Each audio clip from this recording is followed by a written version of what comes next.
In 1991, somewhere in the lush jungles of central Vietnam, a local logger found a mysterious hole among the foliage and bushes. He looked in there and felt a strong wind blowing into his face. Then he heard a strange sound from the cave depths and realized that it was the sound of a river. The logger didn't check the cave, but decided to go back there with a flashlight and a rope. When he returned, he couldn't find the cave anywhere. He spent a few years searching for it. Finally, in the 2000s, the logger managed to locate it again. In 2009, he brought scientists to this place. They found out the cave, called Sundong, is the largest in the world. There's so much space here that you'll hear a long echo if you shout. Sundong's main passage reaches 660 feet in height in some places, which is more than half as tall as the Empire State Building. The area of the cave is so huge that an entire New York City block with 40-story skyscrapers would fit in there. There's a deep underground labyrinth under the jungles of Vietnam, hiding 3 of the largest caves in the world, and Sundong is number 1 on this list. The vast space inside is filled with various plants, unique microclimates, and different landscapes. There's a real jungle growing underground. It became possible thanks to the collapsed ceiling in some places. It lets sunlight penetrate there from above. There are huge stalactites 250 feet high on the ceilings and walls, which is more than the length of a passenger Boeing. They've been here between hundreds of thousands and millions of years. Some limestone deposits are more than 450 million years old. It means they've existed since the time long before the dinosaurs. Besides the jungle, there are also many rivers in the cave. They were formed because of rainwater coming down from holes in the ceiling. These rivers are smooth and fast, like slides in a water park. But riding them isn't the best idea, since they can carry you into one of those long labyrinths that the cave is full of. And we still don't know where they're going. You may find yourself in another unknown part of the cave. This is what happened in 2018. 3 divers accidentally discovered new areas in Sundong. The cave turned out to be much bigger than everyone thought. They dove into one of the cave's lakes and reached a depth of 256 feet. At the bottom, they found a separate tunnel. Divers lowered a fishing line with a lead weight there and found out that this place reaches a depth of 394 feet, and the tunnel is more than half a mile long. We still don't know the exact size of the tunnel. Sundong also connects to another huge cave. There are lots of things you can see in Sundong besides underground labyrinths and rivers. You can find spacious rooms with lakes, and you can walk for hours along dark mountain corridors. This place is strikingly beautiful, but dangerous at the same time. And the coolest thing is that you can take a walk here. Since 2013, Suong Cave has been open to tourists. It's not just an easy walk to take some selfies though. The expedition to the cave lasts for several days. For the first day and a half, you'll explore the 3rd largest cave in the world. And only after that, you'll reach Sundong. The path will take you through rivers, dense jungles, mountains, and rocks. You can meet many exotic birds, monkeys, and other animals. And according to many people, the way to the cave is even more impressive than the cave itself. When you reach your destination, you'll spend the next few days exploring Sundong. Together with other tourists, professional guides, and porters, you'll be sleeping in tents in different places in the cave every day. You'll see some stunning landscapes and, get ready for this, 400-million-year-old majestic fossils. There are also dark rooms with lakes that are good for swimming. Such adventurous expeditions become more popular every year. People who visited the cave call it the most amazing place they've ever seen. Another amazing cave is located in Indonesia, on the island of Flores. It's quite small, but holds amazing things inside. In 2003, a group of scientists discovered ancient artifacts here, including fossils of primitive tools, such as sharpened stones. Scientists realized that hundreds of thousands of years ago, this place was home to our distant ancestors. Then they found a very unusual female skeleton. That woman was only 3.5 feet tall. This is the height of the waistline of an average adult person. That woman had no problems with her spine or with the development of her bones, though. This and other skeletons found in the cave belong to some unknown human ancestors. Scientists called this species Homo floresiensis, or simply, Hobbit. The woman's weight was about 35 to 79 pounds. Analysis of the skull and bones showed she was about 30 years old. Hobbits probably lived on Earth between 190,000 and 50,000 years ago. There's a chance they met the ancestors of modern humans. The next cave is in Turkey. Imagine that you live in an old house and decide to make some repairs. You throw all the old stuff out of the rooms. The last place to sort out is your basement. You've hardly ever visited it and have no idea what's hidden there. But it's pretty spacious, so you decide to turn it into a room. You tear down the wall and discover the entrance to the cave. This is a tunnel that leads underground. You walk through the cave and see a real underground city. This happened in Turkey in 1963. One of the locals discovered a secret passage to a lost city in his basement. About 20,000 people could live there. There was enough space for livestock and food supplies. It's not just a maze of tunnels. There's a chapel, a school, stables, kitchens, walls, and other signs of civilization. The city was built in the Byzantine era, in the years 780 through 1180. It's not the only one down there and is connected to many underground tunnels and towns that stretch for several miles. Let's finish our journey in the strangest and most frightening cave. We're going to the southeast of Romania, near the Black Sea. Here, on a desolate wide plain, you can find a hole. This is a tunnel leading deep underground. The air inside the cave has high levels of hydrogen sulfide and carbon dioxide. Under normal conditions, the air we breathe contains around 20% oxygen, but it's only 10% here. You won't be able to breathe freely without an oxygen tank. The water and air here are poisoned. Almost no animals are able to live in such conditions, at least the ones we know about. And this cave is filled with 48 species of living organisms, 33 of which are new unknown species. Creeping things that live here can scare you, especially if you're afraid of bugs. Strange white snails and white spiders are crawling along the walls. An unknown species of leeches and transparent shrimp are swimming in the water.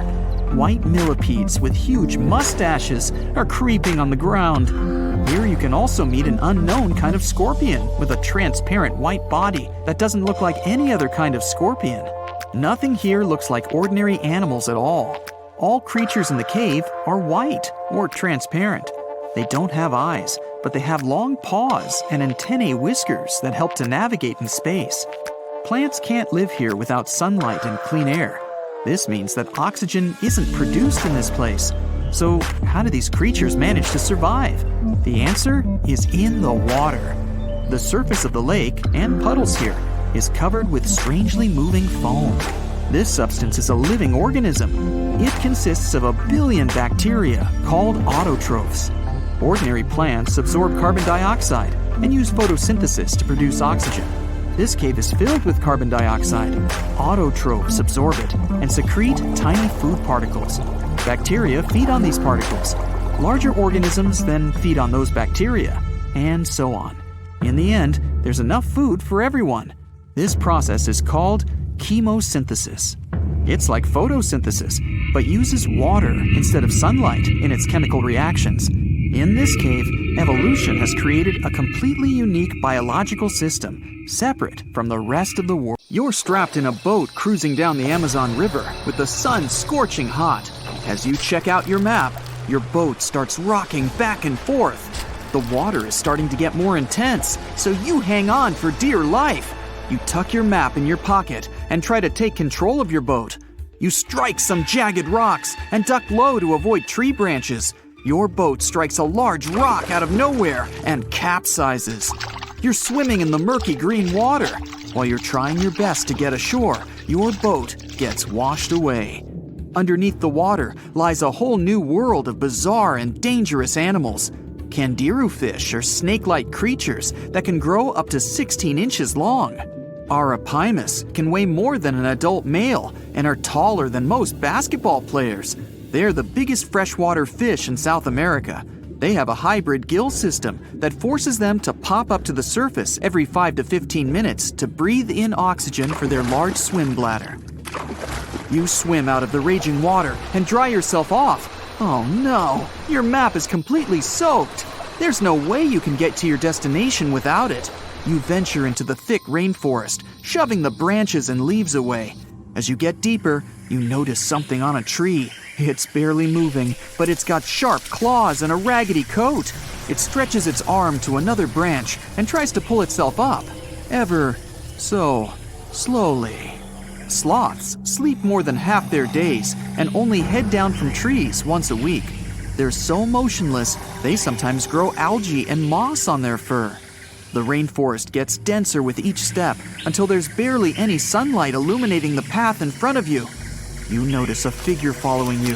With every branch you step on, you can hear a faint sound right next to you creeping around. You start walking a bit faster, and the sound catches up with you. You make it out of the dense part and tread along a narrow path until you reach a cliff. You can't walk normally here, so you pin against the wall and walk sideways to cross the hills. You slowly move across with the river 30 feet below you. You move your right foot, and some rocks fall into the river. You keep going and misstep. You're about to fall, but you hold on to a large tree branch and pull yourself up. You notice a couple of colorful, poison frogs inches away from your fingers. Touching any of these frogs can be extremely dangerous and harmful, despite their amazing color patterns. The golden poison frog is one of the most poisonous animals in the world. One of them hops right next to you, so you let go of the branch and fall back in the river. The river is washing you down until you reach a calm current. Underneath you is a swarm of piranhas swimming with their sharp teeth. The red color on their skin is unmistakable, so you swim off like an Olympic athlete. Piranhas will eat anything that gets in their way, no matter the size. You grip onto a log and climb up a small rock to catch your breath. There's a huge electric eel underneath the rock. Despite their name, they're more related to catfish than eels. They use their powerful 600 volts of electricity to defend themselves and catch food. You're stuck, unless you're like the common basilisk that can run on the water like a jet ski. These incredible lizards have special webbing on their toes and can run the distance of a basketball court. You hop on a bunch of rocks until you reach the land. You continue walking along the riverbank until you come across a moving rock. You rub your eyes and see it moving again. It's a dinosaur-looking turtle that resembles a crocodile with armor. The mata is a freshwater turtle that disguises itself with its surroundings to catch prey. Their heads stretch longer than their bodies. You shimmy your way past it and continue. You head back into the rainforest and find a spot to rest. Wait, there are giant ants everywhere. They're the biggest ants in the world and can produce one of the most painful stings out there, even comparable to a wasp's sting. You immediately get up and find another place to rest. As you continue walking along, you notice the same feeling of something following you. You can hear some leaves rustling, but it's getting dark and there's no way of telling. You find a nice little spot to build a campfire and catch some Z's. But in the Amazon, everything is a threat. Except for those cute capybaras wandering around. They live in groups next to water sources. They're also the biggest rodents in the world. You don't need to worry about them if you're stuck in the middle of the Amazon rainforest. Suddenly, you feel something slithering up next to you. You look down and see a massive green anaconda just about to constrict you. They are the heaviest snakes in the world and can grow up to 20 feet long and have a huge appetite. You get up and sprint your way out of there. All right, you found a decent cave to crash in. It's daytime again, and you're still alive. You continue walking along the rainforest. You were able to find some breakfast to boost your energy for the rest of the day. You spot something on a tree that looks like a branch, but it's actually a potu, a master of disguise that can spend days motionless on broken tree branches. These bizarre birds use those branches as their permanent home, where they lay their eggs and chill all day. You continue your way through the rainforest and see a Brazilian wandering spider crawling on a tree branch right in front of you. 8 of these species can be found in the Amazon area. They are some of the most aggressive and venomous spiders out there. So, you make a big detour and walk away from it. You feel someone walking next to you again, but you still can't figure out what it is. You see a steep cliff with a waterfall hitting a large lake ahead of you. Looks peaceful, until you see a team of black caimans gathering around the shore. They're the biggest predators in the whole Amazon ecosystem and feed on anything that moves. It's a good thing you're on high ground, otherwise, whoa! You slip and fall down the river, right on the deep end. So far, no caimans spotted you. You swim underwater and try to get to the opposite end of where the reptiles are. As you climb out and dry yourself off, you notice some large black spots on you. You try pulling them off, but they've latched on pretty hard. The Amazon giant leech finds its target by tracking movement and shadow. Once they attach themselves to the skin, it's extremely difficult to extract them. The best way to do so is to slide your finger next to its mouth and pull it off slowly. Ugh. You manage to get them off your body and see that the caimans are swimming towards you. You're pinned to the wall with the lake of hungry reptiles approaching. Suddenly, a pink dolphin jumps out of the water and splashes all over them. They can grow larger than humans and are the celebrities of the Amazon. Scientists think they get their color from the blood capillaries on their skin. The Amazon even has bull sharks swimming around. These carnivorous giant fish are threatening to humans and can swim in both saltwater and freshwater. These sharks prey on anything within their reach, including other sharks. The dolphin distracted the caimans, so you climb up the cliff and try to find the best way to escape. Opened jaws waiting for you to fall into the pit are right below you. You're lucky enough to escape to the top, but as your arms pull you up, the first thing that you see is a jaguar looking straight at you. It's the creature that's been following you this whole time. You get up while it starts circling you, timing its strike. You know that you can't take on a jaguar, nor can you outrun it, so you grab a large tree branch from the ground to defend yourself. It jumps at you, but you duck down in time. The jaguar lands in the water far away from the caiman crocs. It's a good thing these large kitties are excellent swimmers. You pick yourself up and continue. And to your surprise, you find your boat again. You fix it up and sail your way out of the Amazon. Whew! So, does the mysterious Devil's Gardens in the Amazon rainforest ring any bells? Don't worry. It's not some spooky phenomenon. It's the work of some tiny but mighty insects called the lemon ants. These ants inject a natural herbicide, formic acid, into any other plant that is not the tree species that they call home. By doing this, they create a space for their treehouse saplings to grow, allowing the ant colony to expand as it occupies new nesting sites in the saplings. That's some efficient gardening, if you ask me. But don't be fooled. These devil gardens are not just a bunch of boring old trees. In fact, they are botanical anomalies that grow very slowly every year, and some of them are over 800 years old. Who knew ants could create such impressive and long-lasting structures? Of course, the rainforest is still one of the most diverse ecosystems on Earth, with a remarkable diversity of plant life. But it's fascinating to see the control ants can have over their environment, creating single-species structures in such a complex ecosystem. But where does the name Devil's Garden come from? We know ants are to blame, but is there something else hiding in the Amazon rainforest?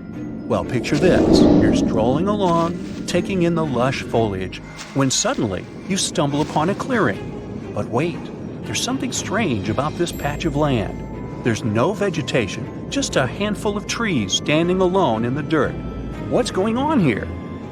It's easy to understand why people came up with this name after seeing the weird stretch of vegetation. And as humans do, they came up with quite an impressive legend to back up the story.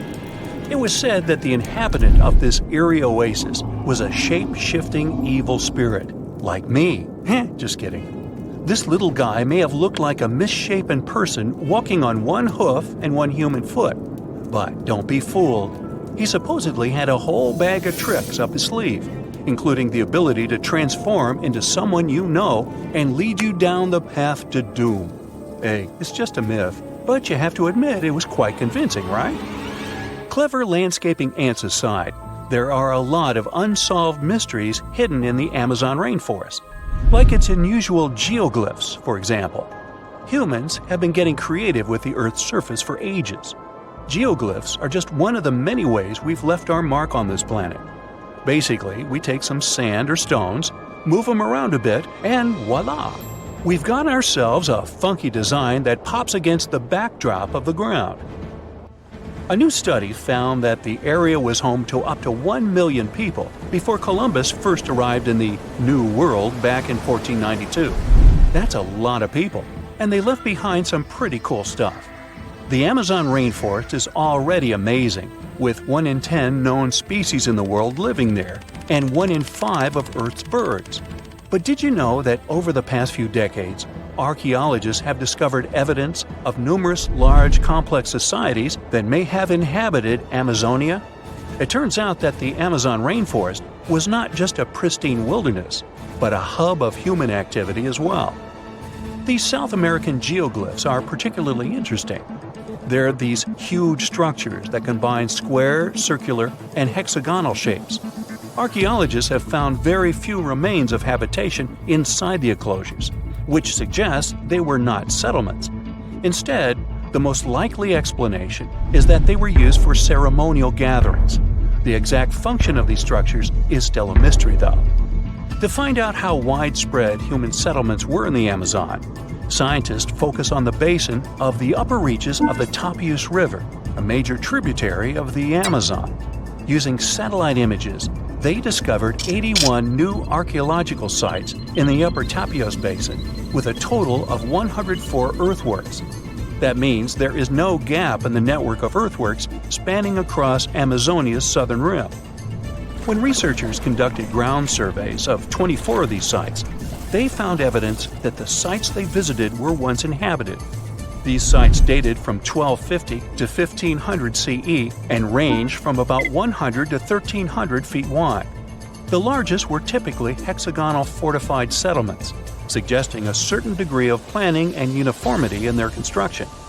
Based on the size and distributions of the earthworks, the researchers suggested that similar settlements may have extended over about 154,000 square miles of the southern rim of the Amazon, supporting a population of between 500,000 and 1 million people in late pre-Columbian times. Of course, the new study doesn't mean the Amazon rainforest was ever a teeming megalopolis. It's still mostly uncharted, so we have no idea how pre-Columbian populations were distributed across Amazonia. But it's exciting to learn about these ancient societies and the cool things they left behind. The scientists plan to do more excavations in the upper Tapias Basin to refine their understanding of the cultural developments there. Who knows what they'll find next? Maybe a lost city full of treasure and adventure. Also hidden in the vast habitat of the Amazon is this next quirky creature. Ever heard of the Amazon pink river dolphins? Unfortunately, there is still so much we don't know about them. First things first, though, let's talk about what they look like. So picture this, a small, light-colored dolphin with a pink nose and lips. They're the Barbie of dolphins. Aside from that, they look like regular dolphins with plump bodies, bulbous foreheads, skinny snouts, chubby cheeks, and small eyes. They can be found in countries like Bolivia, Brazil, Colombia, and Peru. They're also the only species of river dolphin found in the Amazon River. Unfortunately, these little guys are officially critically endangered species, so there are not many specimens available that scientists can study. No other name is more famous when it comes to exploring the Amazon rainforest than that of Percy Faucett. He dedicated his life to exploring the area in search of a lost city. And not just any city, but an ancient, mysterious city that he called Z. Sounds like something straight out of an Indiana Jones movie, right? Percy was born in England in 1867 and had quite a career before he started exploring. But he didn't let his profession hold him back from following his dreams of exploring South America. In fact, he made 7 expeditions to the Amazon between 1906 and 1924. Each time getting closer to uncovering the secrets of Z. Now, let me tell you a little bit about how large the Amazon rainforest is. How big is it? I asked myself. It's so big that you could fit the whole of the UK and Ireland into it a whopping 17 times. That's a lot of trees and animals to navigate through. But Percy was up for the challenge. Despite his best efforts, Percy never found the lost city of Z, and sadly, he disappeared during his final expedition in 1925. But his legacy lived on through the years, inspiring many to become archaeologists and explorers themselves. In fact, a book called The Lost City of Z was written about Percy's adventures and was even made into a movie. It's not all hidden mysteries and wild nature out there. There are around 1 million indigenous folks living their best lives in the Amazon rainforest. That's right, they hunt, fish, farm, and even have access to Western medicine and education. But here's the kicker. Not all of these folks are keen on socializing with outsiders, and can you blame them? For years, loggers, miners, and ranchers have been, shall we say, behaving badly toward these communities. It's no wonder that some tribes have chosen to stay isolated and protect themselves from the dangers of the outside world. In fact, in 2018, Brazilian authorities were able to snap a photo of a man dubbed the Indigenous Man in the Hole. He's the last remaining member of his tribe. But don't feel too bad for him. He's doing just fine on his own and has made it pretty clear that he's not interested in outside visitors. The authorities still leave him some seeds and tools though, so it's not all bad news. It looks like a prehistoric creature that came from the time of dinosaurs. This scary beast is called the Basking Shark. It can grow up to 39 feet. People have only reported 3 of them in the past 160 years. The last sighting was in 2015, and before that, about 80 years ago. These sharks sometimes rise to the surface to filter out small animals, such as shrimps and other small crustaceans, when they want to have a nice, tasty seafood dinner. But when there isn't enough grub at the surface, they go down to the depths of almost 3,300 feet, where they tend to stay for months, which is something researchers discovered using satellite tags. Tag, you're it! Now, basking sharks like to spend their time in more temperate waters, but they can migrate long distances. They live across the globe, but in warm tropical or subtropical areas, they won't go near the surface because they're not fans of high temperatures. The lion's mane jellyfish is not that rare, but it's fascinating how large it is.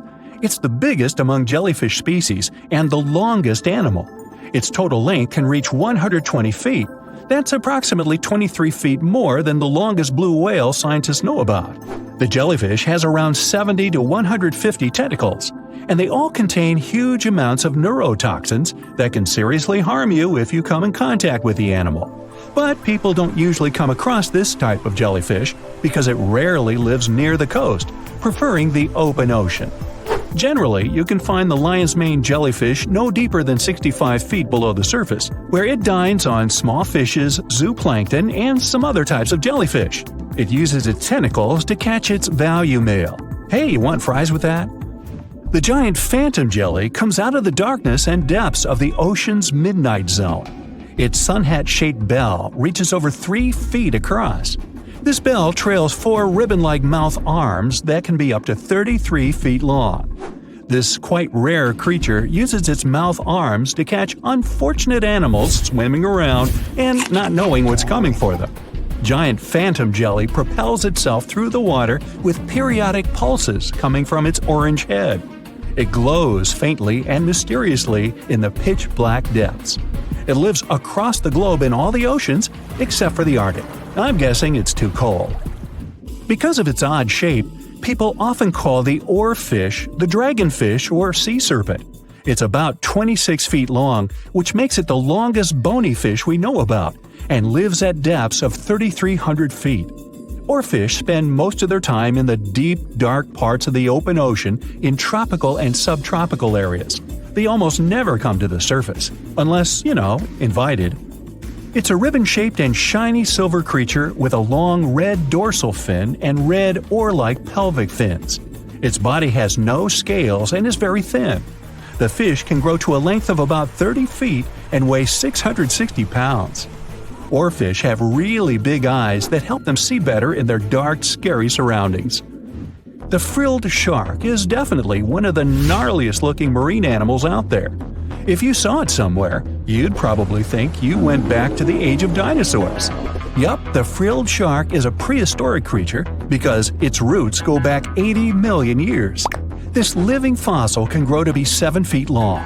It got its name from its frilly gills. Even though frilled sharks have the shark part in their name, they swim similar to an eel in a distinctly serpentine way. Its mouth is terrifying. Similar to the maw of the great white shark, it has 300 trident-shaped teeth lined in 25 rows. Hey, come a little closer, huh? Researchers discovered this creature in the 19th century, but people rarely see it, and no wonder. It usually lives at depths of between 390 and 4,200 feet. Most of the time, the frilled shark feeds on squid, swallowing them whole. Its long jaws allowed the frilled shark to gape extra wide and swallow animals half as long as its entire body. Goblin sharks are very rare. Researchers have spotted fewer than 50 of them in more than 120 years. But maybe that's for the best, since we're talking about a pretty scary fella with a narrow snout and sharp teeth. It's also capable of thrusting its entire jaw outward when it wants to catch something. Sounds familiar. As it's lurking through the dark depths of the ocean, a goblin shark sees a small squid that looks quite yummy. The dangerous animal inches toward the squid. When the poor creature notices the predator, it tries to dart away, but it's too late. The shark has already thrust its jaw the whole 3 inches out of its mouth. This jaw is connected to the flaps of skin the shark can unfold. This helps a lot because the goblin shark is a sluggish animal, so it's pretty hard for it to chase its food. After finishing its lunch, the goblin shark puts its jaw back in its mouth and swims away as if nothing's happened. Goblin sharks mostly live at the bottom of the ocean. Like many other shark species, they prefer swimming alone. Here's a silver-colored creature with very rough skin. That's the ocean sunfish, with a total length of almost 11 feet. Its other name is mola. The ocean sunfish is the heaviest of all bony fish out there. People sometimes call it a swimming head because of its bizarre appearance. These creatures have such a weird shape because they're born with a back fin that never actually grows. It just folds into itself as the animal matures and creates a rounded rudder. The sunfish is a bit clumsy. It moves with the help of its mighty fins that allow the animal to swim on its side. This marine inhabitant is a solitary creature. It mostly feeds on zooplankton and jellyfish. The spotted wobbegong is one of the world's rarest sharks. It grows to be more than 10 feet long. It may not look as terrifying as some of its shark relatives, but it's pretty good at catching unsuspecting animals swimming past, mostly during the night. The animal has a spiracle, which is why it can breathe while staying still at the bottom of the ocean. It's motionless most of the time, which is why you can barely notice it. Its flat body and large pelvic and pectoral fins blend in with the underwater terrain. That's why they're so good at hiding. This ability helps when these sharks want to protect themselves too. Wobbegong means carpet shark. They usually live close to the ocean floor in coral reefs, on sandy bottoms, and under piers. People have even spotted the shark in the water that is barely deep enough to cover its flattened body. Now, blobfish lack teeth and bones, so they can't actively hunt. Since they don't have much muscle mass, they can barely move around. Hey, I had a roommate like that once. They get their energy from animals they scoop up from the seafloor. They also know how to conserve this energy. That's how it usually goes with deep-sea creatures. They don't have as much food as those animals that swim closer to the surface. Instead, they have special body mechanisms that allow them to save energy for the times when they don't have much to eat. Pressure at the depths where the blobfish lives is 120 times as high as that at the surface. That's why the bizarre creature looks like a weird gelatinous mass only when you bring it up to the surface. The pressure here is not strong enough to keep its body together. Hey, breaking up is hard to do. The white margin stargazer could compete with the blobfish for the title of the ugliest animal in the sea, don't you think? Now, this animal has eyes on the top of its head, together with an upward-facing mouth which the creature uses to hide itself in the sand. That's where it spends most of its time, with only its eyes protruding from the sand. It chills this way until some small animal passes by. It can lunge at its target incredibly quickly, literally within milliseconds. This creates a vacuum in the water that pulls in a crab, fish, or some other small, unfortunate animal. Another tactic involves venom. This fish has a venomous spine in its shoulder blade that helps with catching other animals and defending itself against enemies. Even though it's not related to the electric eel, the white margin stargazer can generate an electric shock as powerful as 50 volts. Ow! Think you know what lurks in the depths of the ocean? While nearly 95% of our oceans haven't been explored yet, it's hard not to let your imagination run wild. But thanks to brave explorers, deep-sea cameras, and awesome archaeologists, we do know about some pretty incredible sea creatures living in our waters today, and millions of years ago. From the 9-foot spider crab to the 60-foot prehistoric megalodon, these sea dwellers come in all shapes and sizes. But let's focus on sea creatures famous for their huge size. Can you guess which living species of whale is the largest? Well, it's not the orca, but that's a good guess. The orca is a toothed whale that can grow to anywhere from 23 feet to 32 feet, which is slightly smaller than a school bus. How about the narwhal? Nope, they're not the biggest either. These unicorns of the sea live mainly in Arctic waters and only grow 13 feet to 20 feet in length, and that's including their 9-foot tusk. Tired of guessing? Okay, I give in. The largest whale that still exists today is the blue whale. At a jaw-dropping 82 feet to 105 feet, the blue whale is not only the biggest whale we know of, but is currently the largest animal to have ever lived on Earth. Seriously. These animals are bigger than a T-Rex, and even the prehistoric megalodon. If you were to put a blue whale next to a school bus, it would look like it could swallow it. Think about that. According to National Geographic, a blue whale's tongue can weigh the same as an elephant. And their hearts can weigh as much as a car. That doesn't even sound possible. It's no wonder these giants need to eat about 4 tons of krill every day. While there aren't too many animals living today that can compete with the blue whale's epic proportions, there is an entirely different species that is a good contender, and it's not quite what you would expect. It's a jellyfish. No, I'm not talking about the little jellyfish that wash up on the shore and ruin a perfectly good day at the beach. I'm referring to the lion's mane jellyfish, the biggest jellyfish around. This invertebrate can grow up to 120 feet long.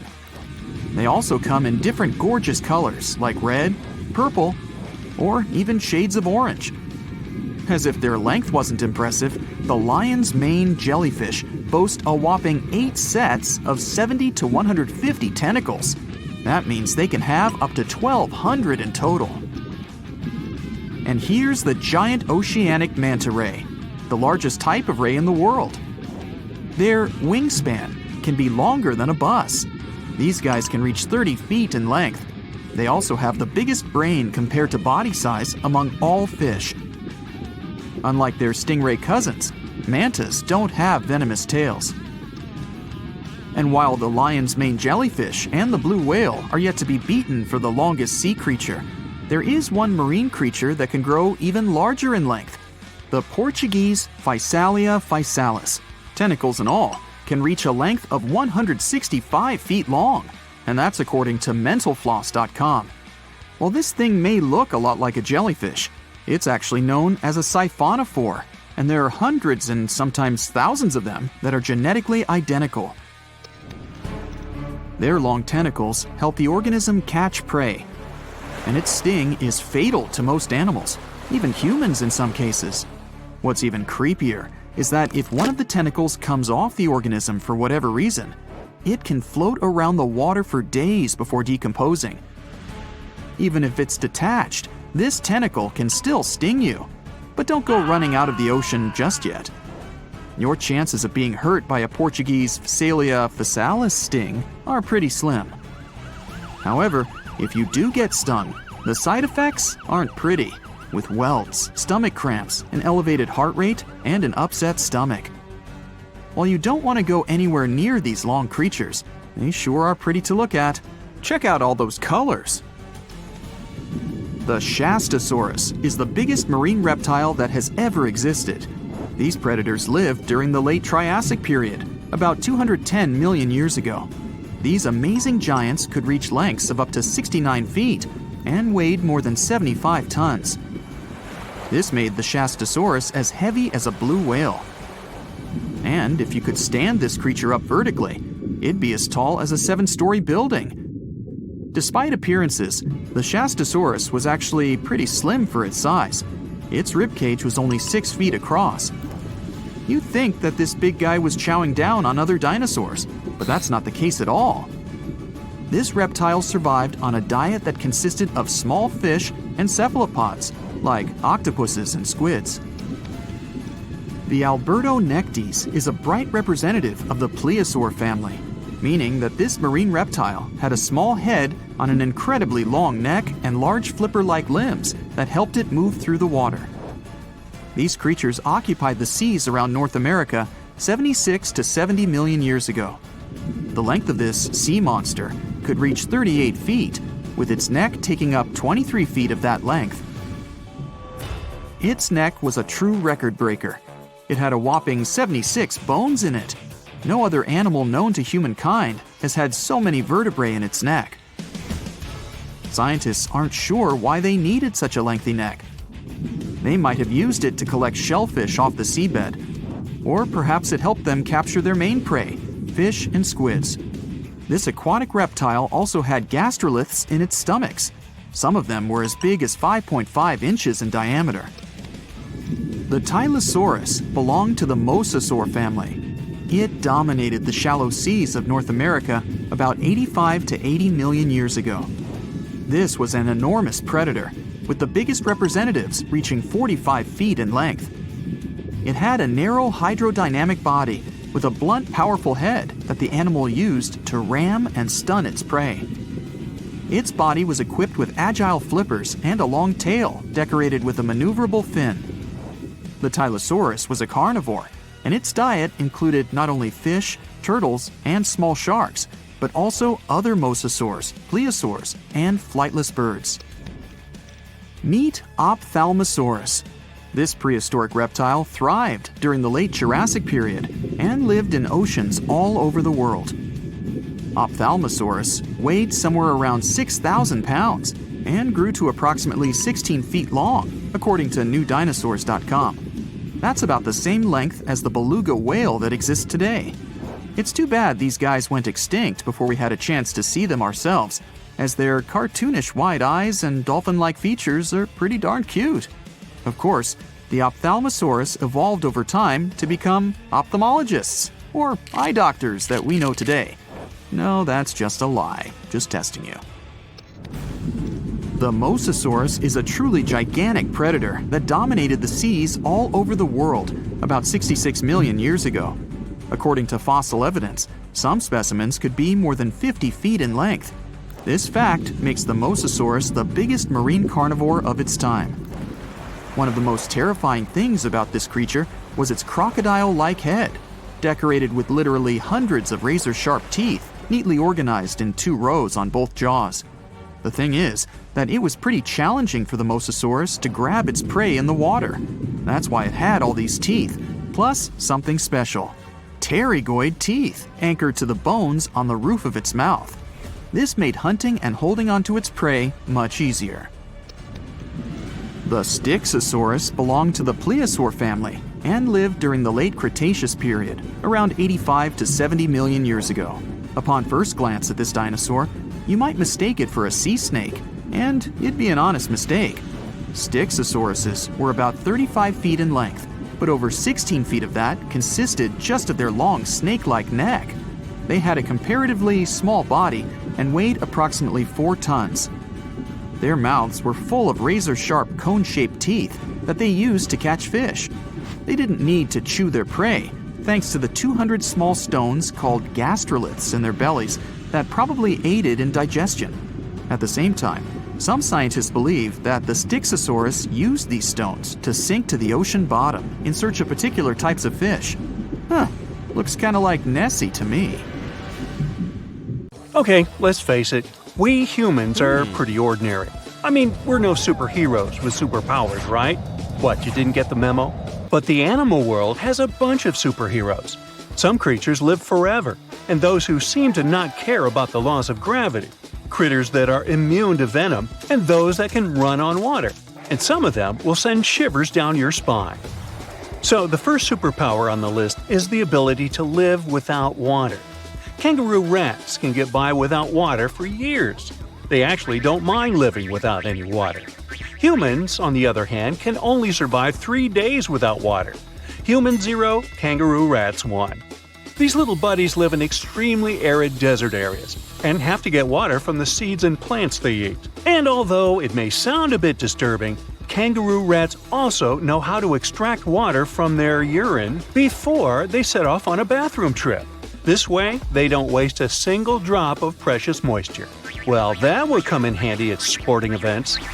Now let me introduce you to the Peter Parker of the animal world.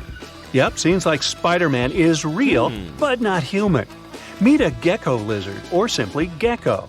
This critter has a marvelous ability to climb up all kinds of vertical surfaces and can even go for a walk on the ceiling. This gravity-defying feat is possible thanks to the lizard's unique foot pads covered with tiny hairs.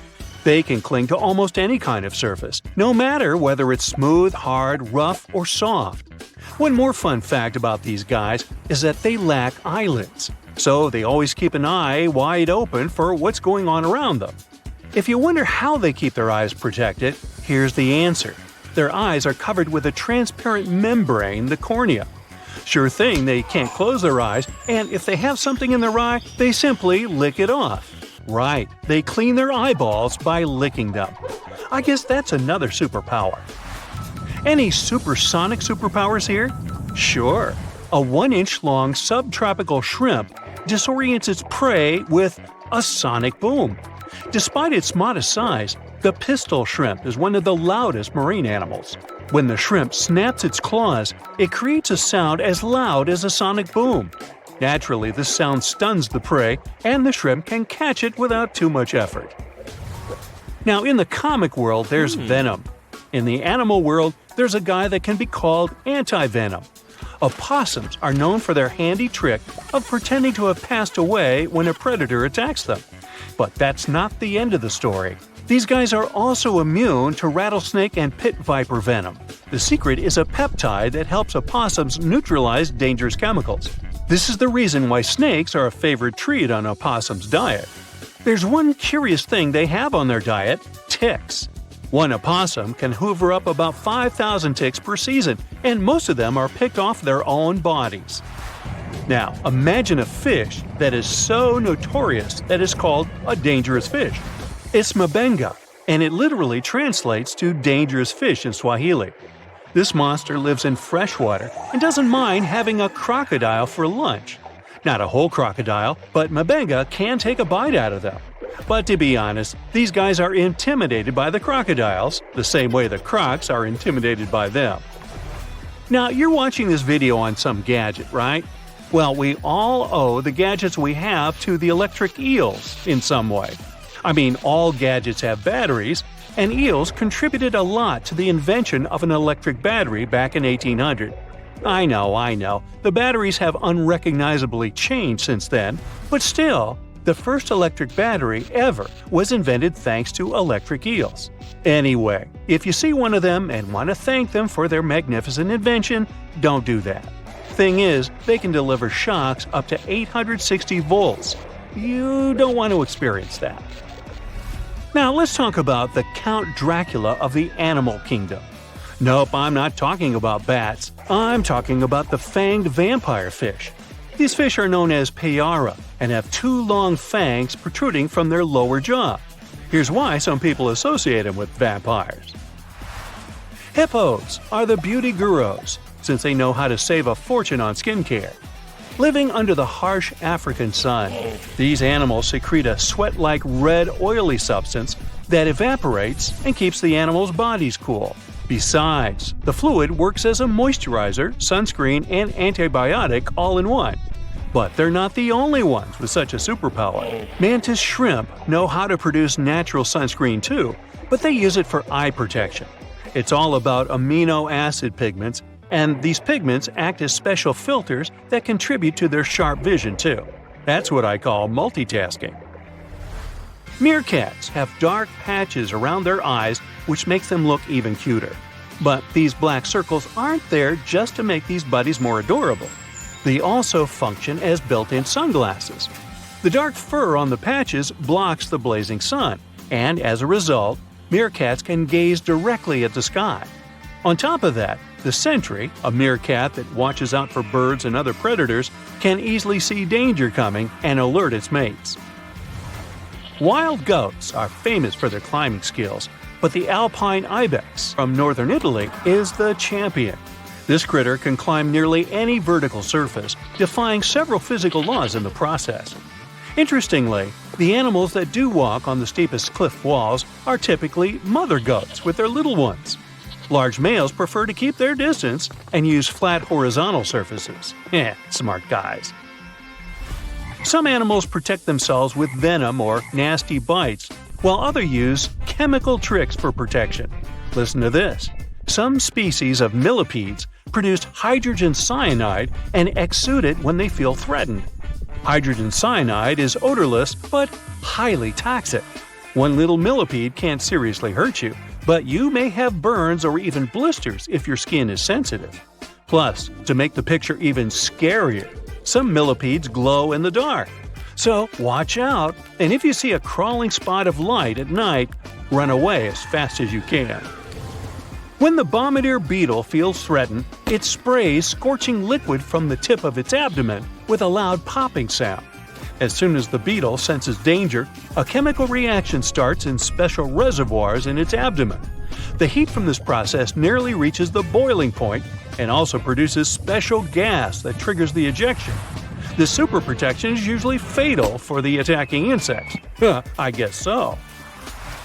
Plumed basilisk lizards have an uncanny ability to run on water. First of all, their hind feet are equipped with long toes which have fringes of skin that can spread out in the water. As a result, a bigger surface of the lizard's foot comes into contact with water. Then, when it runs on water, it pumps its legs incredibly fast. This creates little pockets of air that prevent the animal from drowning by keeping it on the surface. Now, fleas can be annoying, but it doesn't make them any less amazing. These tiny critters can leap about 50 times their body length. If people could do the same, we would be jumping about 1/4 mile into the air. Well, let's try it. The most curious thing about fleas' astonishing ability is that they take most of the power for leaps from their toes, not knees. So, what's your favorite animal superpower? I vote for the kangaroo rat. I don't like standing in lines for the bathroom.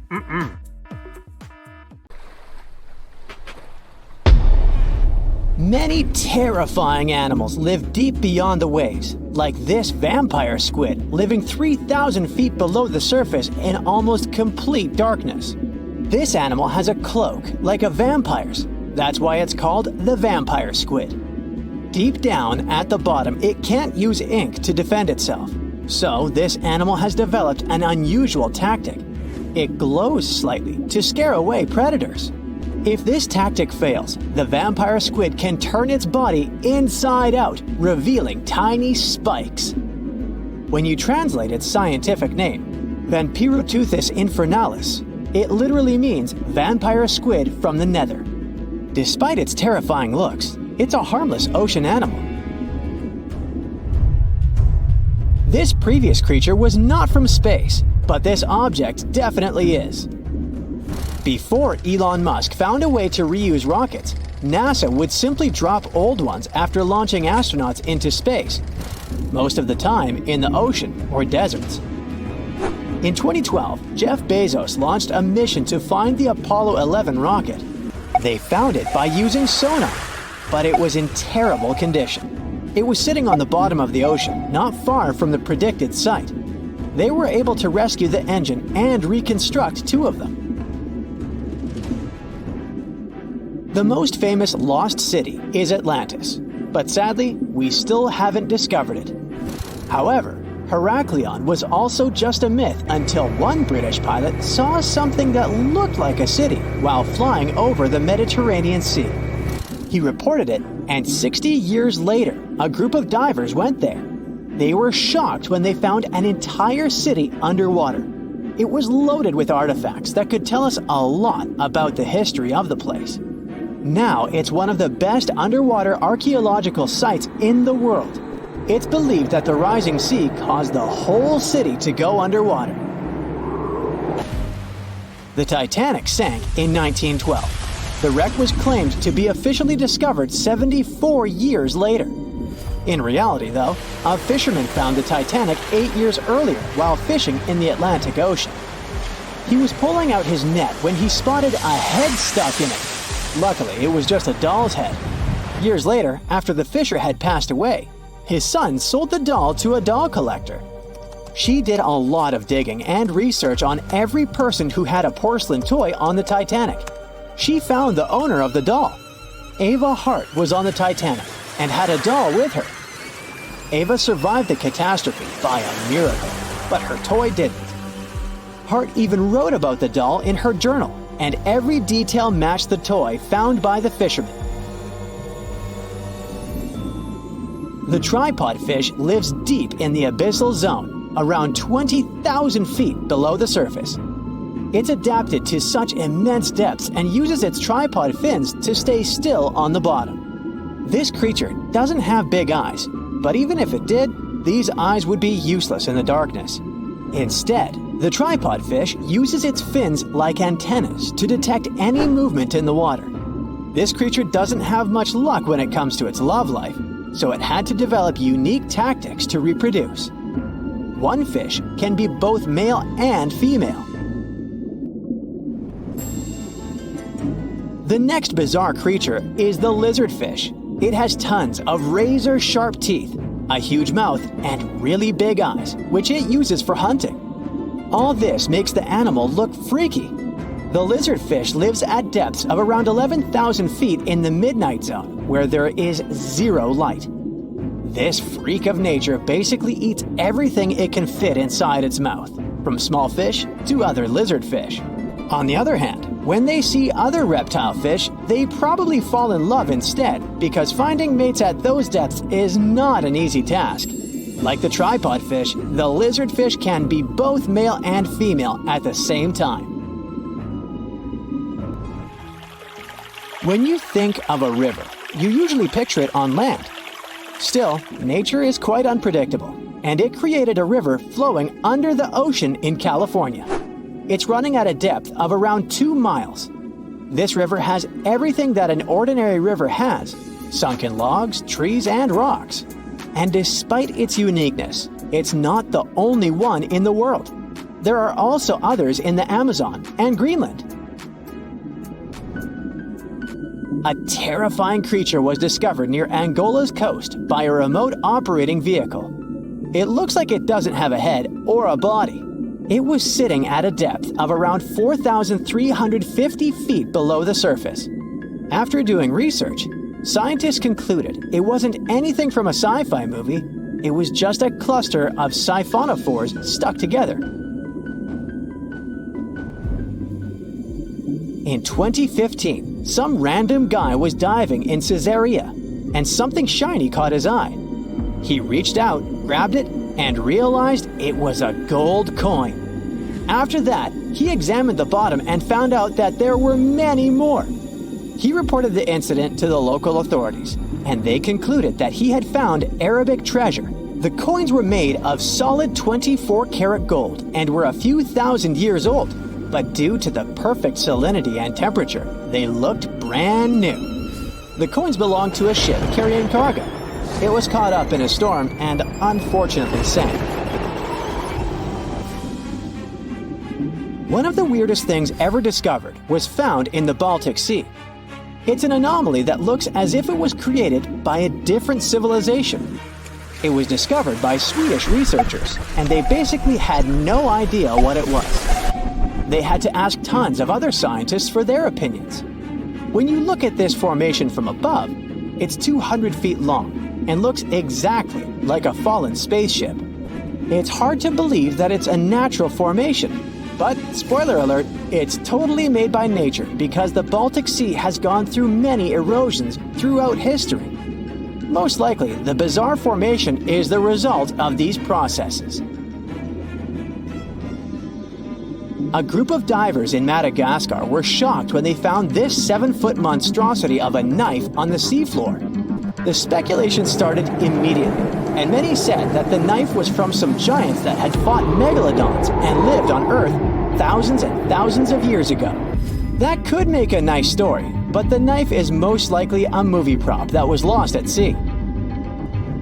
One of the ocean's most bizarre animals is the frilled shark. It's believed that this fish is the reason for all those sea serpent stories that sea explorers of the past wrote about. These animals live pretty deep in the ocean, but sometimes they can be seen in shallow waters. It's super rare, but possible. The frilled shark has a big mouth sporting around 300 teeth. It also has a long body that looks like a lizard's, and it is truly a unique species of shark. Its prey can be half of its size because this shark's stomach is like that of a snake, and it can swallow huge fish or crustaceans. Spotting a few worms in your garden is no big deal, but after seeing a 26-foot long one in the ocean, you will make your wetsuit a little wetter. This worm is super rare, and it's completely harmless to humans. It's actually not a giant worm. It's a cluster of zooids that are stuck together in a worm-shaped formation. They usually only eat plankton, bacteria, and other tiny things that can be found in the ocean. Probably the scariest thing in the ocean that is 100% real is the Magna Pinna, which can be found at crazy depths of 20,000 feet below the surface. This monster looks like an underwater Slender Man, but it's just a squid with really long tentacles that can reach a terrifying size of 8 feet. This guy has only been seen a few times, and basically, we don't know much about this creature so far. 47-year-old Kenny Veach told his family he was going hiking for 2 days. His destination? The Mojave Desert. The man wanted to revisit a cave he had discovered during one of his previous hikes. But that was the last time anyone had seen Kenny Veach. A helicopter and over 30 search and rescue teams came back empty. The hiker was nowhere to be found. Was the mysterious M Cave behind his disappearance? The oddest thing about Kenny's case is the fact that he was a seasoned hiker. He often went on solo trips to explore deserts in California and Nevada. The man was an ultralight hiker. That meant he brought only the most basic of supplies: water, food, and a tent. That's all. But this was enough for several days of camping in the desert. Kenny would rarely bring a GPS device with him. He didn't even bother to pack a compass or a map. Some would call him reckless, but he managed to get back home every single time. Kenny wasn't shy either. He had a YouTube channel where he regularly posted his adventures. He named his channel Snake Bit McGee because he picked up snakes wherever he went. But Kenny also had another habit. He went into every cave he found in the desert. Now, he didn't post many videos. Kenny mostly used YouTube to comment on other people's adventures. In a comment from June 2014, the man revealed that he had discovered a mysterious M-shaped cave. It was located in the Sheep Mountains of North Las Vegas. Kenny's description of the cave is where the weird part of the story begins. He spotted it while hiking and noticed the cave had an interesting entrance. It was shaped like a perfect letter M. Kenny went up to it, but something didn't seem right. He reported that his body started to shake as he approached the cave. The vibrations were so strong near the entrance that Kenny turned back. In his own words, he was scared for his life. It must have really been something if it frightened an experienced trekker. Kenny had an impressive track record. He had been hiking for 20 years. He explored caves other people were too afraid to even enter. Once, he was bitten by a rattlesnake and had to spend a week in the hospital. On his journeys, the man found skulls of all shapes and sizes, as well as old animal traps. Kenny slept on mountain peaks under the stars. One time, he hurt his leg on a mountaintop. He had to walk 20 miles back to his truck. It was 100 degrees Fahrenheit that day, and Kenny had 1 cup of water to keep him going. Kenny Veach was a true survivalist. But this one cave was a mystery to him. He admitted that he was totally unprepared that day. He had the tools to open a can, but not to fight the mysterious force that took over his body. But Kenny wasn't a quitter. He made plans to return to the M Cave, and this time, he was going to be ready. He did so several months later, but much better equipped. But the trip turned out to be a bust. He recorded a video, but couldn't find the cave. Was that it? Was the brave explorer finally going to quit? Not by a long shot. His followers on social media wanted him to solve the mystery. So he went out into the desert for the 3rd time. He planned a short, overnight trip, but nobody ever saw him again. After 2 days, his family alerted the authorities. They quickly launched a search for the missing man. Now we come to the weird part. In one of his videos, Kenny stood in front of an abandoned mine shaft. This is where he briefed the viewers on the mission. Rescue teams reached this point and found Kenny's phone. This was 10 days into the search, but the trail soon went cold. The rescuers feared the worst. They decided to send a camera down the shaft, but didn't find anything. For a full month, no one had any idea where Kenny was. And then, the mystery deepened. An unknown woman came forward online. She claimed to be the missing man's girlfriend. The mysterious woman told the story of how she went with Kenny on hour-long hikes. She urged hikers to use GPS not to get lost. And then, a claim that shocked social media users. The woman believed Kenny's disappearance wasn't an accident. She revealed that her alleged boyfriend had some serious issues. Apparently, he had quit his job a year prior to his disappearance. Did Kenny Veach really trek into the desert to take his own life? People weren't convinced. Kenny's daughter believed her father just had an accident. In her words, he was a survivor. Was the mysterious M Cave responsible for his disappearance? Did he find someone or something he shouldn't have found there? The questions linger, and so did the theories among the online community. Fellow hikers and YouTubers were determined to find the M Cave. This would solve Kenny Veach's mysterious disappearance once and for all. In 2021, one hiker got lucky. He claimed to have found the secretive M Cave. For safety reasons, the man couldn't reveal his exact location. The cave sits somewhere near Nevada State Route 375 East. The entrance to the cave really looked like an oversized letter M, just like Veach described it. But the shape is too hard to notice from ground level. Only when you look at it from above is the M shape visible. Who knows, hikers might have been walking past it for years without noticing the cave. Even Kenny couldn't locate the entrance the second time he went looking for it. The cave wasn't very deep, but there was something odd at the entrance. There appears to have been a straight line of rocks. Did someone try to wall off the entrance? And at the back of the cave, there was an even stranger find. Small pieces of wood were scattered along the floor. They looked a lot like 2x4s that are used in construction. Was there a door here once? The hiker found a nail sticking out of the stone. It could be part of a latch that was there some time ago. But the strangest part was the writing on the wall. Hatch or Veach? It's hard to tell. The hiker that discovered the cave didn't want to stay to find out. He left the cave in a hurry. No, it wasn't because he felt a strange vibration in his body like Kenny. He just didn't want to be in a desert cave in the middle of nowhere. This is the Mojave Desert, one of the most dangerous landscapes on Earth. Could this setting better explain how Kenny Veach disappeared without a trace in 2014? The desert's nickname is well-deserved. This is where scientists recorded the hottest temperature on the planet. 134 degrees Fahrenheit, and the average temperature during summer, just 113 degrees Fahrenheit, no sweat. But you'll also need a blanket. At night, the air temperatures drop well below freezing. Talk about a climate roller coaster. And the list of dangers doesn't end there.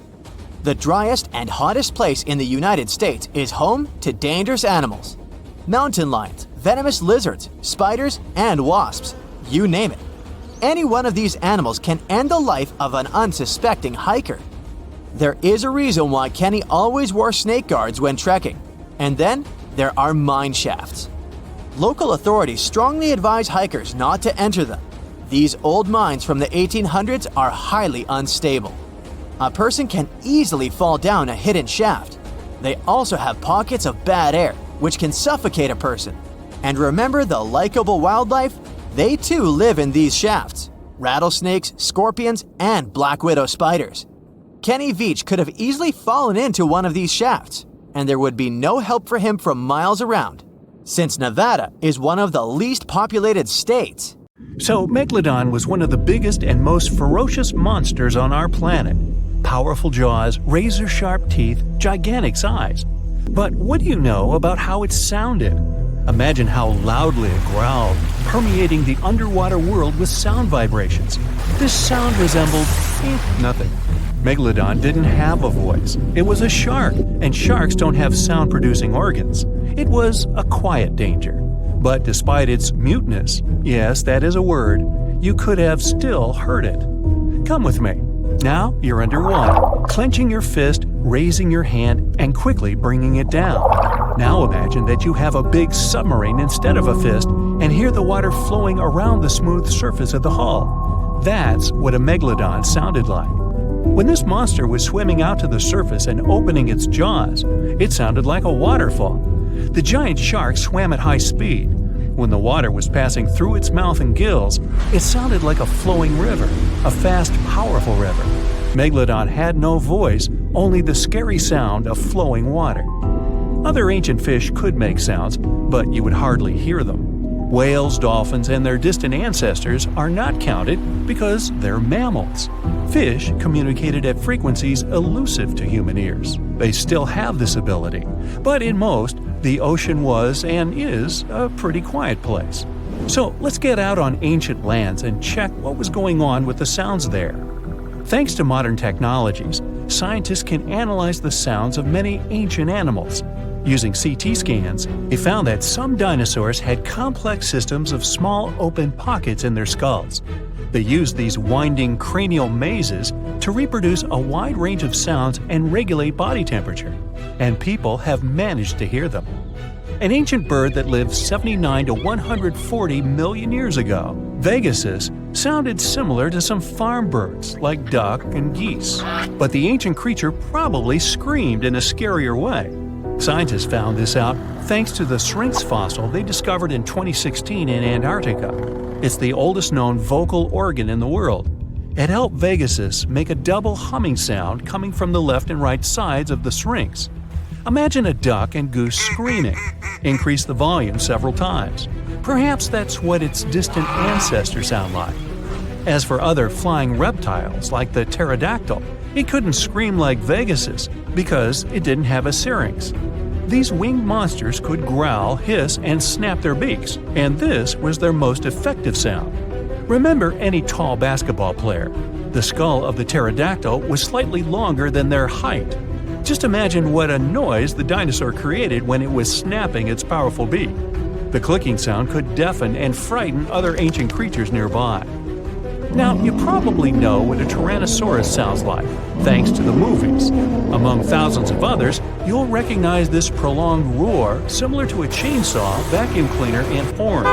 And, honestly, its roar has a lot in common with the natural sounds that this monster could make. Thanks to modern technologies and well-preserved remains, scientists managed to simulate the voice of these ancient animals. Imagine you're uploading data about a T-Rex into a program and preparing to hear an intimidating roar. You press play, and it sounds like a beep. Tyrannosaurus rex's scream was similar to birds, not mammals. But it wasn't just a beep. It used nostrils to scream, not a mouth. The hum came from the chest and resembled a siren with low bass. Maybe it sounded a lot more intimidating than what we saw in the movies. It was louder than all the trumpets of the symphony orchestra, and it did it only with the help of its nose. It's not known for sure whether it could growl through the mouth. You could also hear how long-necked dinosaurs sounded in the movies. Their calls were similar to those of elephants, something between a saxophone and a car horn. But in fact, these tall creatures whispered. Almost all mammals make sounds thanks to the laryngeal nerve. This nerve runs down along the neck, then goes around the blood vessels of the chest and comes back to the larynx. In short, the brain gives a signal and it passes twice the distance along the body before the sound is released from the mouth. And now, remember those long necks of dinosaurs? This was the height of a 5-story building. But the voice signal had to run a distance of 10 floors. It took too long to make this long trip, and this affected the dinosaurs' roar. So, when they wanted to make a sound, they just hissed. And it was probably similar to the sound of a giant viper. But the most detailed sounds scientists have managed to get belongs to the Parasaurolophus. You know this herbivorous dinosaur thanks to the long crest on the back of its head. We saw the dinosaur using it in movies and documentaries to fight opponents and enemies.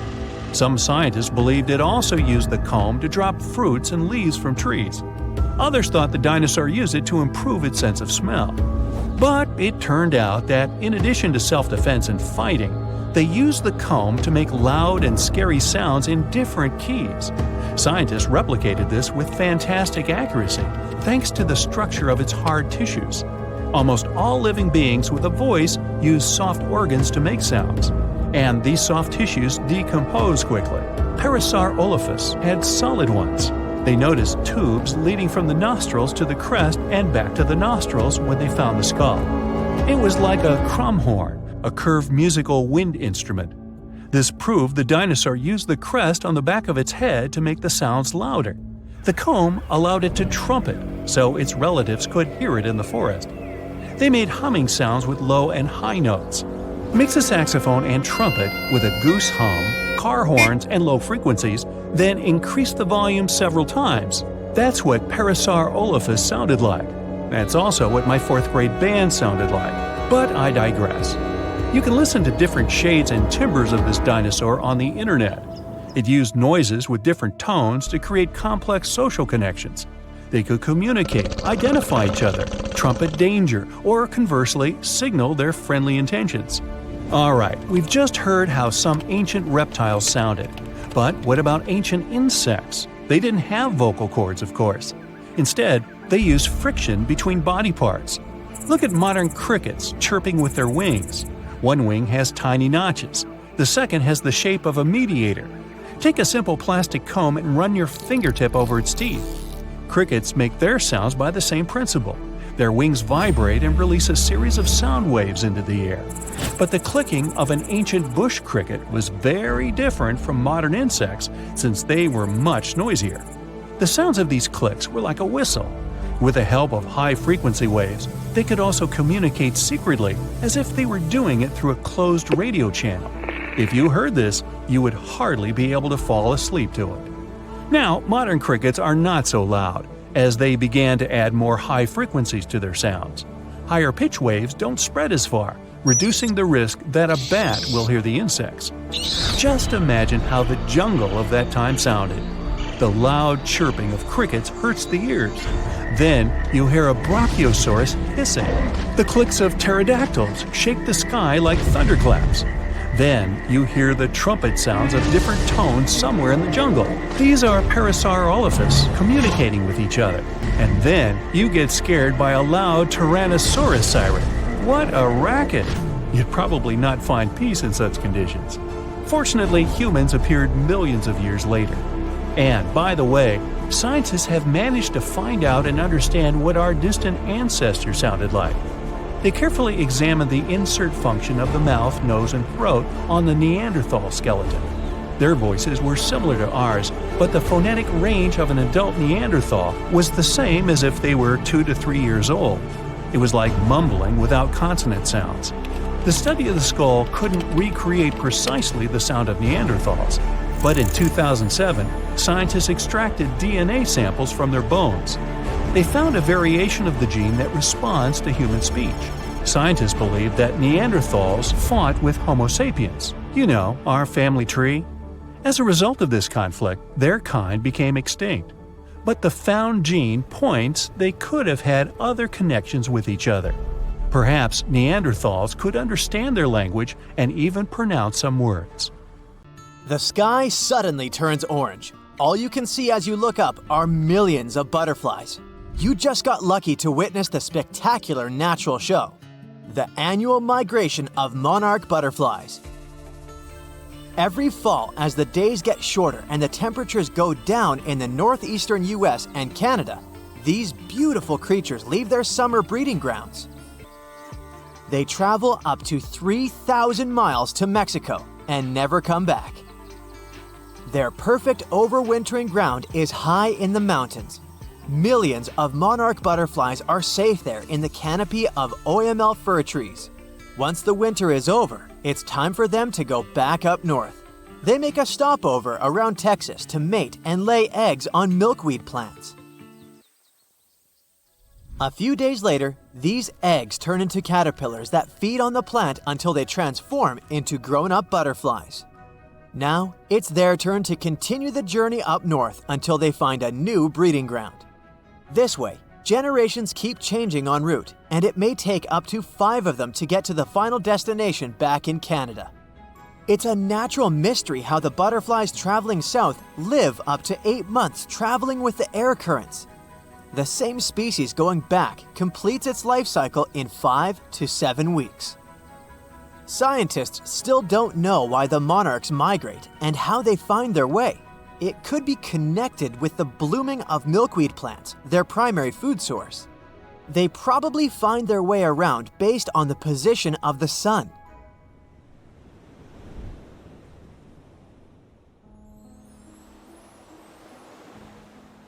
Humpback whales are real champions when it comes to migration and size among mammals. They cover a distance of up to 5,000 miles following their lunch.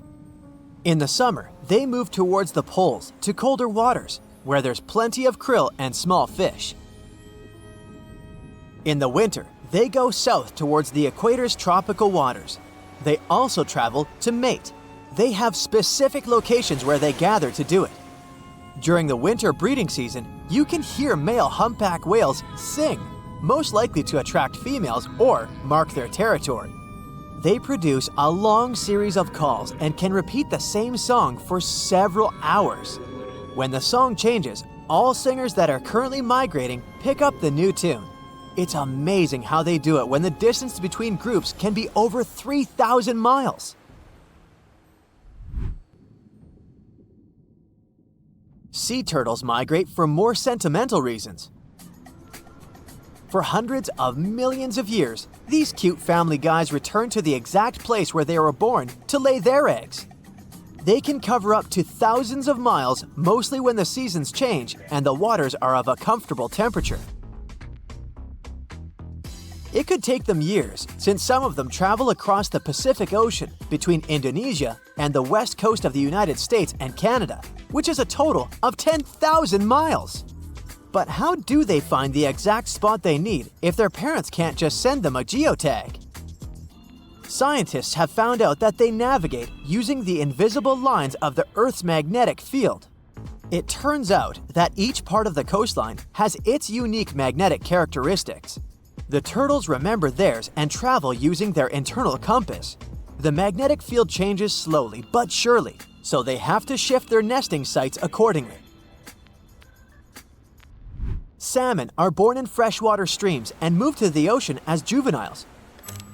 Atlantic salmon are brown and spotted as they cover hundreds of miles in fresh water and turn silvery in the ocean, where they travel for up to 1,000 miles.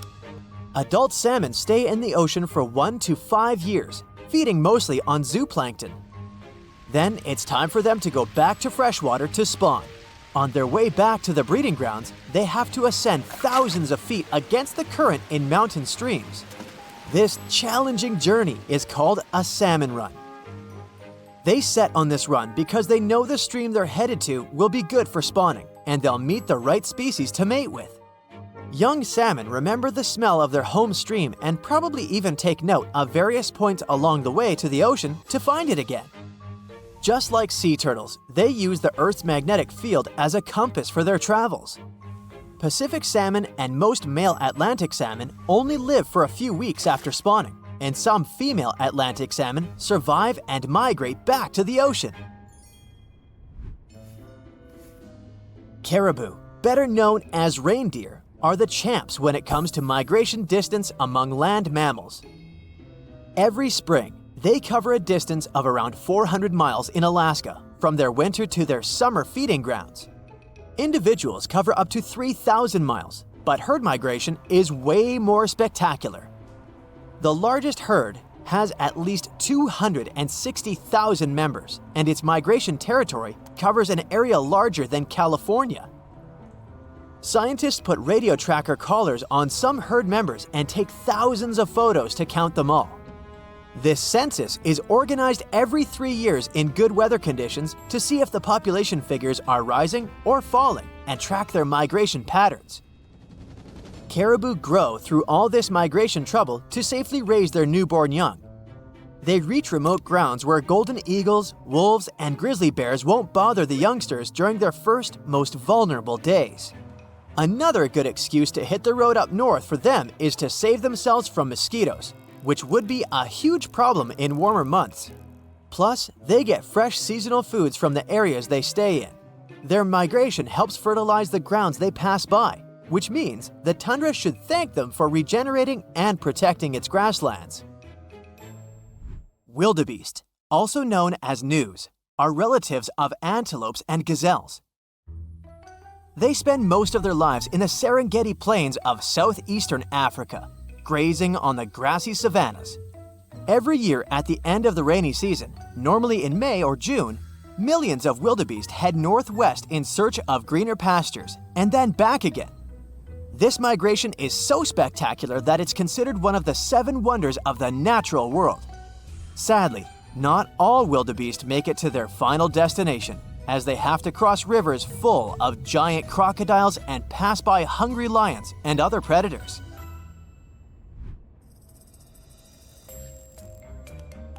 If you look at dragonflies' migration routes, you can call them real globetrotters. Scientists discovered one such route that spanned from India to the Maldives, Seychelles, Mozambique, Uganda, and back again for at least 8,700 miles. It's the longest insect migration we know of so far. It looks like they set on this epic journey when the temperature reaches a certain mark and the days start to grow longer.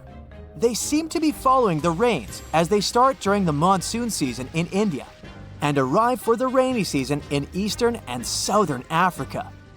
One fragile insect cannot complete the whole trip, so it turns into a sort of relay race that includes 4 generations of dragonflies. Each generation plays its role in the journey. Scientists can't put radio trackers on dragonflies as they do with other animals because the insects are too small. So, to put together the migration route puzzle, they analyzed 21 years of data from volunteer citizen scientists and also wing samples from museums. Each of the samples had a chemical code that could roughly tell where the insect was from. This data helped the scientists understand how far this or that insect traveled as an adult.